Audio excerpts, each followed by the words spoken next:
রোজা আসার আগেই দ্রব্যমূল্যের দাম ৩ গুণ বেড়ে চলেছে। আজ বাহিরে বের হয়েছিলাম, কিছু শপিং করেছি আর কিছু কেনাকাটাও করেছি। আসসালামু আলাইকুম সবাইকে, আমার চ্যানেলে ওয়েলকাম জানাচ্ছি। কেমন আছেন আপনারা সবাই? আশা করি সবাই ভালো আছেন, আমরাও আলহামদুলিল্লাহ ভালো আছি। এই তো প্রায় দুপুরের শেষ অবধি আমরা একটু বাইরে বের হয়ে গেলাম। তো আজকে লাঞ্চ করব বাহিরে। বিশেষ করে রমজান চলে এসেছে, বাচ্চারা লাঞ্চটা বাইরেই করতে চাচ্ছে। আর রমজানের মধ্যে তো আসলে লাঞ্চের খাবার বাইরে খাওয়া যাবে না। একটা রেস্টুরেন্টে চলে আসলাম, আর সেখানে এসে বাচ্চারা মোরগ পোলাও খেতে চাইলো, আর অন্যান্য আইটেমও এখানে ছিল। আর বিশেষ করে মোরগ পোলাওটা আমার ছেলে আলবি বেশি পছন্দ করে। তো আমরা ওখান থেকে খাওয়া দাওয়া করে তারপর শপিং এ চলে আসলাম। ঈদের কিছু কেনাকাটা এখান থেকে করে নিব। বিশেষ করে রমজানের মধ্যে একটু ঝামেলা থাকে, রোজা থেকে ক্লান্ত হয়ে যায়।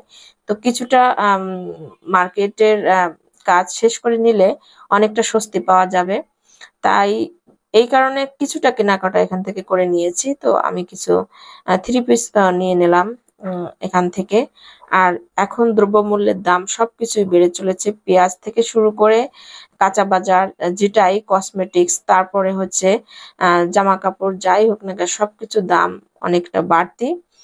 আর রমজানে তো মানুষের আসলে সবকিছুই কিনে কেটা খাওয়া সাধারণ পরিবার যারা, তাদের অনেক কষ্টও হবে। তো আমি কিছু জামা নিয়ে নিলাম, তারপরে তো কসমেটিক্স কিছু যা যা লাগবে সেটাও কিনে নিয়ে নিলাম। আসার সময় কিছু কাঁচা বাজার আমরা করে নিয়ে আসলাম। আর কাঁচা বাজার করতে এসে মানে সবকিছুই দাম বাড়তি। সবকিছু মিলিয়ে ভিডিওটি কেমন লাগলো আপনাদের কমেন্ট করতে ভুলবেন না। ছোট্ট একটা ব্লগ আজকে আমি শেয়ার করব। আমার চ্যানেলটা যেহেতু নতুন, আর বিশেষ করে যদি আমার ভিডিওর কোনো অংশে ভালো লেগে থাকে তো একটা কমেন্ট করে যাবেন। আর ভালো লাগলে পাশে থেকে যেতে পারেন। সবাইকে অসংখ্য ধন্যবাদ। ভিডিওটি আর বড় করব না। আচ্ছা, এখান থেকেই বিদায় নিচ্ছি, চলে আসবো অন্য কোনো ভিডিও নিয়ে। সে পর্যন্ত আপনারা সবাই ভালো থাকবেন, সুস্থ থাকবেন। সবাইকে আল্লাহ হাফেজ, আসসালামু আলাইকুম।